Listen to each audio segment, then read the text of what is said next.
Interim budget तो है ही, लेकिन ये बजट इंक्लूसिव और इनोवेटिव बजट है।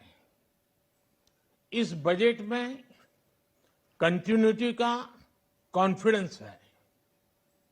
ये बजट विकसित भारत के 4 स्तंभ युवा, गरीब, महिला और किसान सभी को एम्पावर करेगा। निर्मला जी का ये बजट देश के भविष्य के निर्माण का बजट है।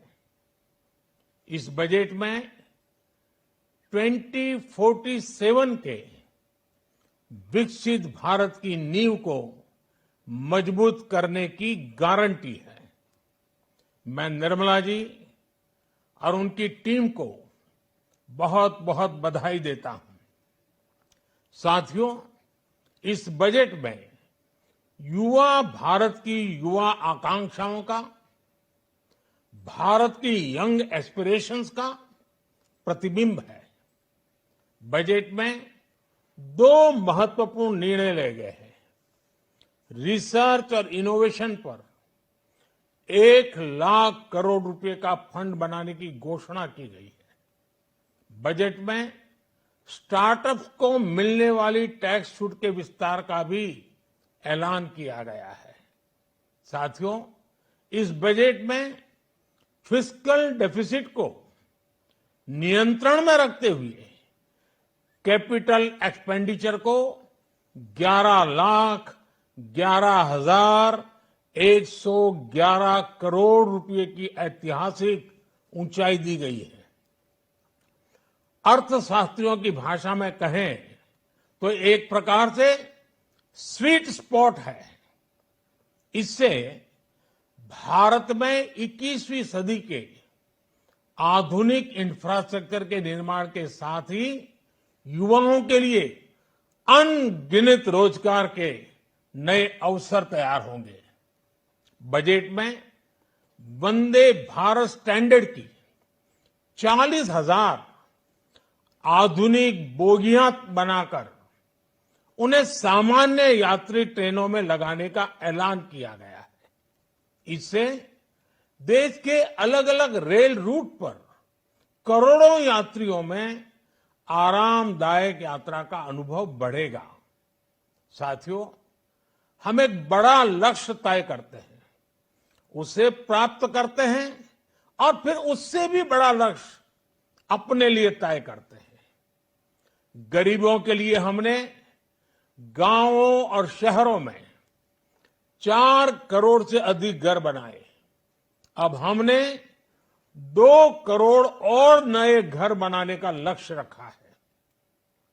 हमने 2 करोड़ महिलाओं को लखपति दीदी बनाने का लक्ष्य रखा था। अब इस लक्ष्य को बढ़ाकर 3 करोड़ लखपति दीदी बनाने का कर दिया गया है। आयुष्मान भारत योजना ने गरीबों की बहुत मदद की है। अब आंगनवाड़ी और आशा वर्कर, उन सबको इस योजना का लाभ मिलेगा। साथियों, इस बजट में गरीब और मध्यम वर्ग को एम्पावर करने, उनके लिए आय के नए अवसर बनाने पर भी बहुत जोर दिया गया है। रूफटॉप सोलर अभियान में 1 करोड़ परिवारों को सोलर रूफटॉप के माध्यम से मुफ्त बिजली प्राप्त होगी। इतना ही नहीं, सरकार को अतिरिक्त बिजली बेचकर लोगों को 15 से 20 हजार प्रति वर्ष की आय भी होगी और ये हर परिवार को होगी।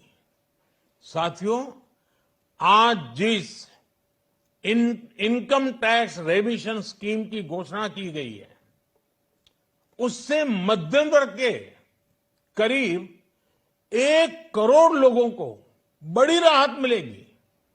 पिछली सरकारों ने सामान्य मानवी के सिर पर दशकों से ये बहुत बड़ी तलवार लटका कर रखी थी। आज इस बजट में किसानों के लिए भी बहुत महत्वपूर्ण और बड़े निर्णय लिए गए हैं।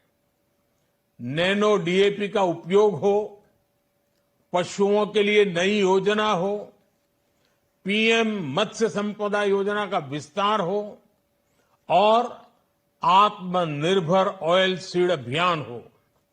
इससे किसानों की आय बढ़ेगी और खर्च कम होगा। मैं एक बार फिर सभी देशवासियों को इस ऐतिहासिक बजट के लिए शुभकामनाएं देता हूं। बहुत बहुत धन्यवाद।